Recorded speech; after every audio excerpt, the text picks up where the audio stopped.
Саламатсыңарбы балдар? Бүгүнкү бизден өтө турган сабагыбыз кыргыз адабияты сабагы туурасында болмокчу. 9-класс адабият сабагы мугалим Бердалиева Света Ташпайына. Саламатсыңарбы балдар? Маанайыңар жакшыбы? Анда эмесе бүгүнкү адабият сабагыбызды баштайлы. Бүгүнкү биздин өтө турган темабыз балдар Аман Саспаевдин Татым туз чыгармасы. Сабактын максаты окуучулар Аман Саспаевдин өмүрү чыгармачылык жолу туурасында маалымат ала алышат. Чыгарманын негизги идеясын, маанисин түшүнүшөт. Окуучулар мекенди сүйүүгө тарбиялана алышат. Чыгарманын сюжетин эске салабыз. Биринчи, Келгинбайдын келте менен ооруп калышы. Оймокчон жаш баласын кайненесине берип, күйөөсү менен бирге калышы.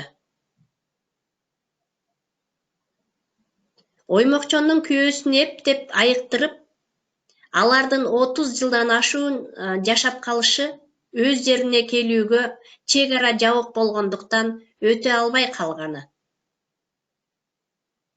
Атасынын кичинекей түйүнчөккө оролгон нерсени аманат катары ташташы. Келгинбайдын башына кайра оор күндүн кайра түшүшү. Оймокчондун келте оорусунан каза табышы. Келгинбай каза болгон уулу тууралуу укканда катуу оорушу, акылынан адашып калгандыгы. Келгинбай өлгөндөн кийин колунан бир түйүнчөк алышып, мекендин татым тузунун сыры. Мына балдар, чыгарманын негизги сюжети боюнча таанышып алдык. Аман Саспаев Түп районундагы Кең Суу айылында 1929 жылы 15 октябрда жарык дүйнөгө келген экен. Атасы Саспа Кең Суудагы айтылуу аңчы, дарымчы, ага карабастан ошол кездердеги большевиктерден болгон. 1930 жылдары Саспа каза болгондон кийин энеси Бибигали 2 баласын Аман жана эжеси Жүрсүндү алып төркүндөрүнө кетет. Төркүнү болсо айтылуу сан жылкылуу Сарыбай байдын небереси болот.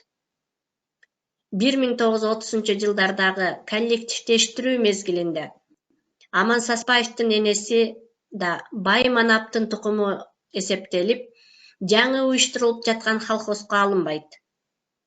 Материалдык жашоо шарты начарлап, ачарчылык боло баштайт. Кытайга мурда качып кеткен туугандардын үндөөсү менен 1933 жылы Аман Саспаевдин үй бүлөсү дагы Кытайга жөө жалаңдап өтүп кетет. Бирок тилекке каршы Кытай жергесине баргандан кийин да үй бүлөнү бакыт таалай күтүп турбайт. 1937 жылы Кытайдын Тогуз Торо уездине караштуу Моюн Күзөр айылындагы уйгур мектептен сабатын ачат. Кийин Тогуз Торонун айылына Кулжа шаарында уйгур казак мектептеринен окуп, билим алат. Эмгек жолун 1945-1947 жылдары Текес уездинин бир мекемесинде катчы болуп баштайт. 1948 жылы жайында энеси Бибигали күтүлбөгөн жерден каза болот. Жаш Аман үчүн бул оор сокку болуп, азыр үй бүлө менен турган жерде жашоонун кызыкчылыгын жоюп койгонсуйт. Болочоктогу жазуучу кандайдыр бир жакка кеткиси келет.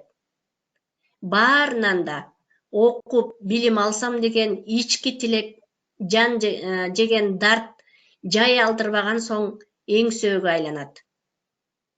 Акыры жашы 20-га чамалап калганда Кулжа шаарына барып келем деген шылтоо менен таекесинин күрөң жоргосун сурап минет да тобокелге бел байлап, Кулжа шаарын көздөй жөнөп кетет.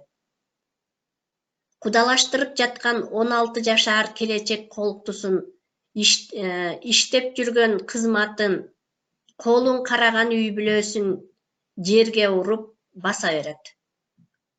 Бул Амандын өмүрүндөгү биринчи булкунуп чыгуусу болот.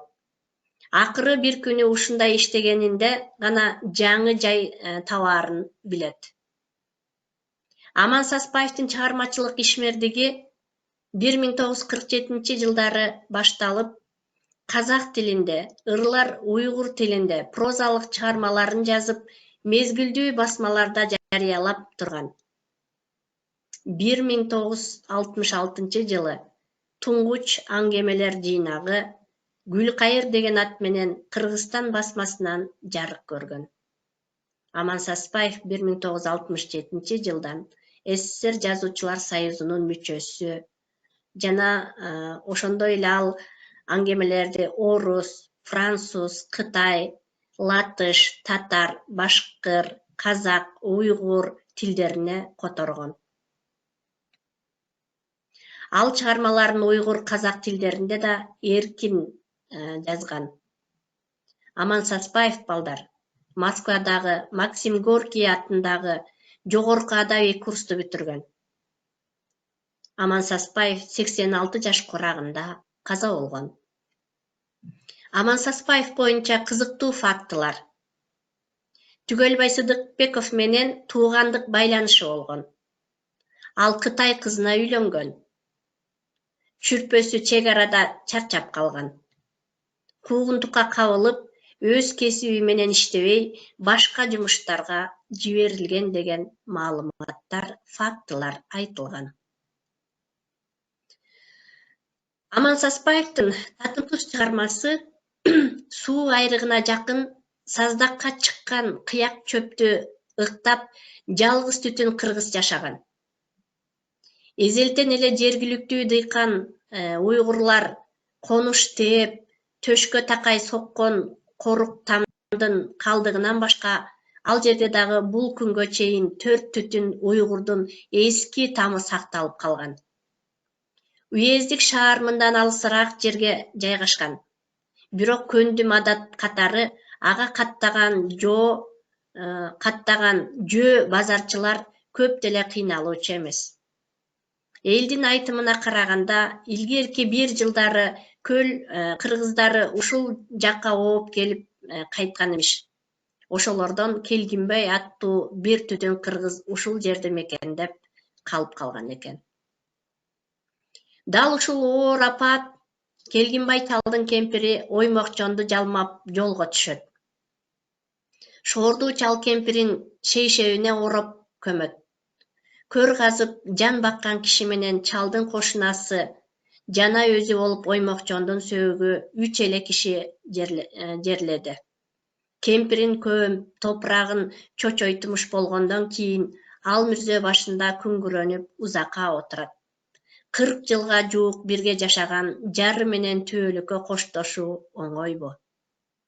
Жан шеригинин бүткүл жоруктары чалдын көз алдынан биринен сала бири өтүп жатты. Элден бөлүнүп жалгыз калгандагы Оймокчондун кайраты, жубайы үчүн өзүн курман кылган мээрими чалдын сайсөөгүн сыздатып аткан болот.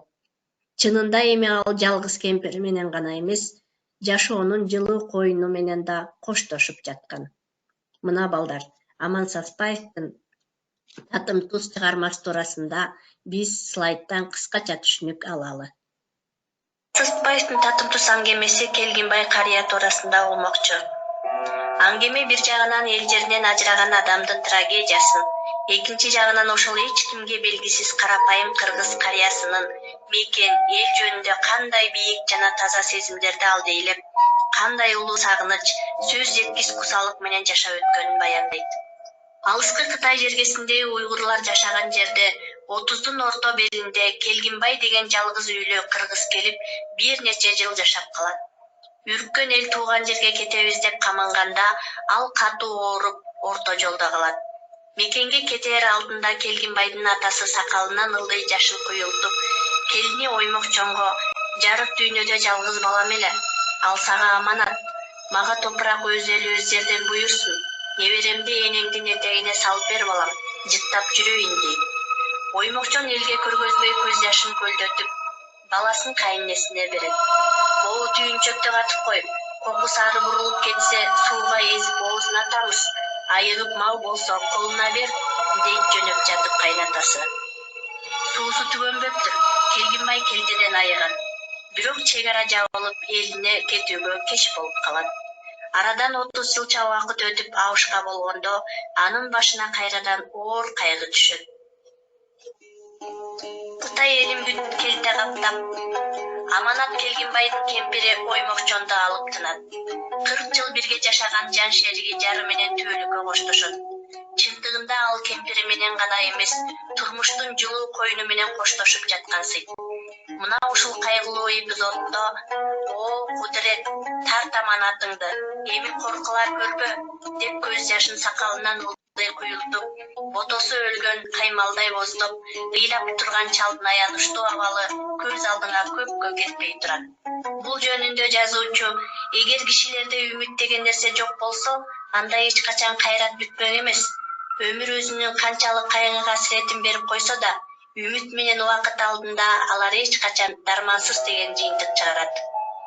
Ошондой үмүт менен жашаган Келгинбай тиричилигине киришет, үйчүн жыйнайт, чачылган бирдемелерин иреттейт. Анан жаман талпагына жайланып отуруп, чөнтөгүндө түйүнчөктөн бармактай тузду алып чыгат. Бул баягы атасы мекенге кетип бара жатканда келини оймокчонго аманат калтырган түйүнчөк. Анда калтырган бармактай туз бар. Карыя тузду жалап, шербет таамданган шилекейин кумарлануу менен жутуп калат. Нечен кыйынчылыкта ал тузду жалап, Келгинбай кам көңүлүн көтөрүп, өзүн өзү жооткотот.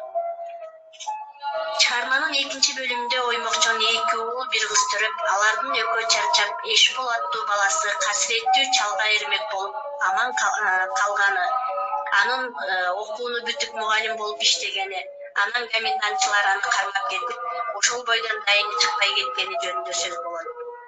Уулу кармалып бара жатканда да Келгинбай кайра кайтып келсин деген ырым менен Эшболго баягы туулган жердин тузун бир тиштем берет. Ошондуктан Келгинбай чал туулган жердин тузу уулумду бир кайтарып көрсөтөт деген ой менен токпей ошол үмүт менен жашап келет. Мына эми акыркы таянычы 40 жыл бирге жашаган кемпиринен ажырады. Кайрымдуу уйгур кошунасы Келгинбайга көңүл айтып, каралашып турарын билдирип, чалдын көңүлүн көтөрөт. Өмүрдүн бир сыры ушундай деп жазат жазуучу. Чын эле ошондой болду. 1 жыл өтпөй кырдаал өзгөрдү. Эл комендантчыларга каршы көтөрүлдү. Мына ушундай жакшы күндөрдүн биринде Абышканын үйүнө аскер кийимчен Жапаров деген кыргыз жигит келет. Майор Келгинбаев Эшбол азыр комиссар экенин, комендантчылардын сазайын колуна берип жатканын айтып, чалга оолунун сүрөтүн берет. Шоорду Абышка эсинен танып кала жаздайт. Жапаров да Эшбол менен камалгандардын бири болот. 10 чакты жигитти айдап баратканда алар комендантчы 3 черикти өлтүрүп тоого качып кетишип, кийин көтөрүштүүлөргө кошулуштур. Эсине келген Абышка кемпири жөнүндө солдатка эч нерсе айтпайт. Ата энең аман соо экен дегин жалгызыма, дейт. Анан жоокерди узатып коюп, "О, касиреттүү жеримдин тузу, эми жалгызымды өз элине аман эсен кошо көр" деп Байкуш Абышка жалгыз үйдө курун мойнуна салып көпкө күңгүрөлөт. Жамандык жалгыз келбейт. Аңгеме өтө кайгылуу, армандуу аяктайт. Майор Эшбол окуучу өлөт. Муну уккан Абышка алжып калат. Аны адам болбосун байкаган уйгур кошунасы үйүнө киргизип алат. Акылдан адашкан Абышка кече ишеним келип, бүгүн муунум кирип калыптыр. Элге кетет окшойбуз. Менин чоң арманым эле ишенимди эл журтуна кошуу деп чөөлөйт. Анан ал колундагы татым тузду көрсөтүп, "Мына бул ысык көлдүн, мен туулган жердин тузу. О, кагылайын уйгур туугандар, ишеним экөөбүздү узатып койгула. Бизди өз жерибиздин тузу тартып баратат. Ичен жолу ач калганымда ушуну жалап тоюнгам. Эчен жолку оор күндөрдө жаныма алып жүрүп көңүлүмө төтөп боюма кайрат тапкам. Ушул туз жанымда жүргөндө эл журтумдун бир туугандарымдын жанында жүргөндөй болом. Мен жеримди сагынып куса болгонумда ушул туздан жалап алып сагынычымды тараткам. Мага дүйнөдө мындан кымбат нерсе болгон эмес. Элден жерден ажырап, ага кусал болуудан артык азап жок экен, деп кадыресе акылдуу ой чыгарат. Бул жокчулуктун кордугун, бирөөнүн зордугун көргөндө да өлүп калуудан коркпогон, бирок өз ата конушун көрбөй өлүп каламбы деп корккон, көргөн кордугуна ызаланбаган, эл жерден адашып калганына ызаланган адамдын өлүм алдындагы керээси, арманы. Мекендин татым тузунун сыры да Абышканын дал ушул монологунда ачылат. Мындай аңгеменин өз мекенинен аргасыз ажырап, ата конушу көзүнөн учкан армандуу адам гана жаза алат. Өз мекениңде жашаган бакыттан ашкан бакыт жок деп жазуучунун сөзүн дагы бир жолу кайталоого туура келет. Аман Саспаев ымандай сырын төгүп, агынан жарылып айткан бул асыл ойлор татым туз аңгемесинде толугу менен көркөм иликтөөдөн өтүп, көркөм жалпыланган. Мына балдар, татым туз чыгармасы туурасында кыскача маалымат ала алдык. Анда эмесе жыйынтыктоочу суроолор балдар силерге. Мына балдар, татым туз чыгармасы туурасында толук маалыматты ала алдык. Анда эмесе силер балдар үйдөн ушул жыйынтыктоочу суроолор аркылуу суроолорго жооп берүү менен эссе жазабыз. Анда эмесе биринчи сурообуз: мекендин татым тузунун сыры эмнеде? Үмүт деген эмне? Кайнатасы Оймокчонго кандай аманат таштаган? Келгинбайдын уулунун аты ким? Татым туз чыгармасы бизди эмнеге шыктандырды? Мына балдар, бул жерде татым туз туурасында аябагандай сонун суроолор берилди. Эми ушул суроолорго так, туура, даана жооп берүү менен кыскача эссе жазабыз. Балдар, татым тузду баягы мекендин татым тузу буга чейин деле биздин ата бабаларыбыз алыска балдар сапар алганда же армияга кетип атканда же алыс жолго сапар алганда туз буйруп, туз насип кылып кайра ушул жериме келер бекемин деген сөздөр буга чейин деле эмне кылган, айтылып келген. Ошондой эле бүгүнкү Келгинбай карыянын өзүнүн үмүт кылып, ушу мекенимдин татым тузу буйруп мекениме жетер бекем деген ойдун ташкап эмне болду, мекенине жете албай калды. Ошентсе дагы баягы түйүнчөктөгү татым тузун оосуна салып, мекендин татым тузунун тузу менен эмне кылды? Көз жумду. Мына балдар, ушул суроо аркылуу үйгө тапшырма татым туздун сыры туурасында суроолорго жооп берүү менен эссе жазабыз. Көңүл бурганыңарга чоң рахмат балдар, саламатта калгыла.